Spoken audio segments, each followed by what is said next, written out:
canzone di oggi è la seconda traccia di un album a cui sono particolarmente legato. Una gemma musicale che segna un periodo indimenticabile della mia vita. Era l'inizio del 1992 e queste erano le prime canzoni degli U2 che ascoltavo.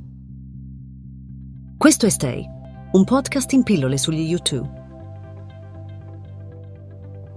La musica di questo pezzo è travolgente, un'onda sonora che avvolge chi l'ascolta. Chi l'ha composta ha cercato un rock che non fosse spigoloso, ma che arrivasse morbidamente anche alle orecchie di chi, come me, era abituato a melodie più pop. Non faccio ancora caso alla voce del cantante, solo nella traccia successiva si farà notare con tutta la sua potenza, ma l'insieme del pezzo stordisce piacevolmente.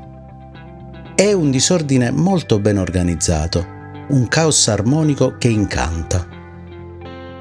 Successivamente mi ricordo di aver visto più volte il video della canzone su MTV, l'unico media dove guardare i video musicali in quegli anni.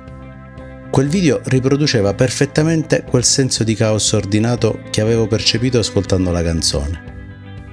Nonostante abbia guardato quel video molte volte, tanto da ricordarlo a memoria, non mi ero mai accorto di un particolare. Quelli che suonano in quel film di pochi minuti non sono solo gli U2. Per spiegare il senso della canzone, parto da una frase. Quasi meglio dell'originale. Questa è una di quelle frasi che sfoderiamo spesso per far capire che ci intendiamo di qualcosa.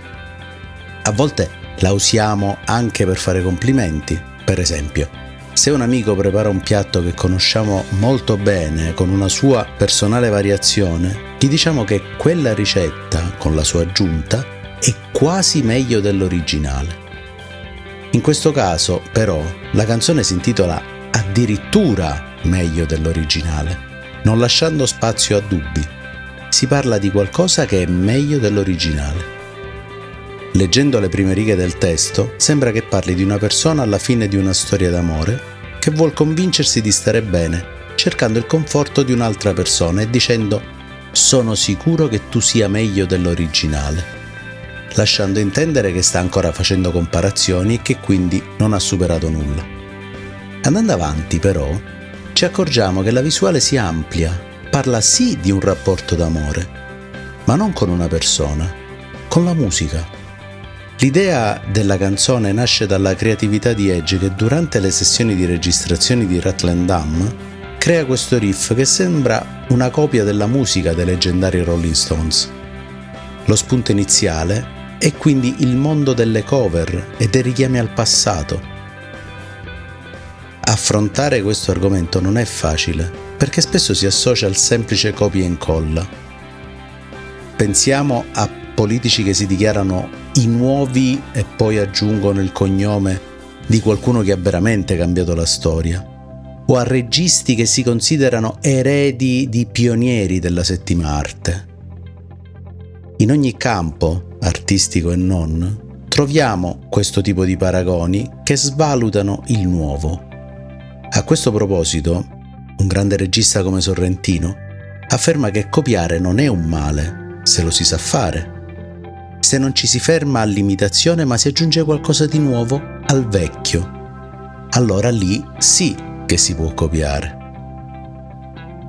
Possiamo quindi dire che in questo caso copiare è sinonimo di lasciarsi ispirare. Lasciarsi ispirare come ha fatto Edge con quel riff non è un male se poi si aggiunge il carattere musicale degli U2. Tornando al video, adesso è chiaro perché non ci siano solo gli U2 a suonare. Infatti, per la promozione del pezzo è stata chiamata anche una loro cover band che si è esibita nella vetrina di un negozio londinese chiamato Zoo. Ancora non sono riuscito a trovare informazioni su cosa si vendesse in quel negozio, ma cercherò. Stay, ogni domenica alle 13. Fino ad adesso ho tradotto il titolo come addirittura meglio dell'originale. Ma rifacendomi a una dichiarazione di Bono dopo l'uscita del singolo nel giugno del 92, emergono nuove considerazioni. Il titolo può essere tradotto anche come addirittura meglio della cosa vera, facendo intendere che si stia parlando di quanto certe teorie completamente false, ma affascinanti, possano prendere piede facilmente se raccontate bene. Bono sostiene che la gente in quel periodo non era più interessata a cose vere, ma a gratificazioni istantanee. Questo fenomeno non è legato solo al periodo d'uscita di Achtung Baby, ma è qualcosa che ciclicamente si ripropone nella storia dell'uomo e oggi, più che negli anni 90, ne vediamo gli effetti deleteri. Perché interessarsi alla verità riguardo qualcosa che è complessa e ha bisogno di tempo e conoscenze per essere spiegata, quando puoi avere una risposta semplice e veloce su qualsiasi argomento? Tutti noi siamo un po' così. Se un argomento può essere spiegato semplicemente, velocemente e in maniera affascinante, lo riteniamo addirittura meglio della cosa reale.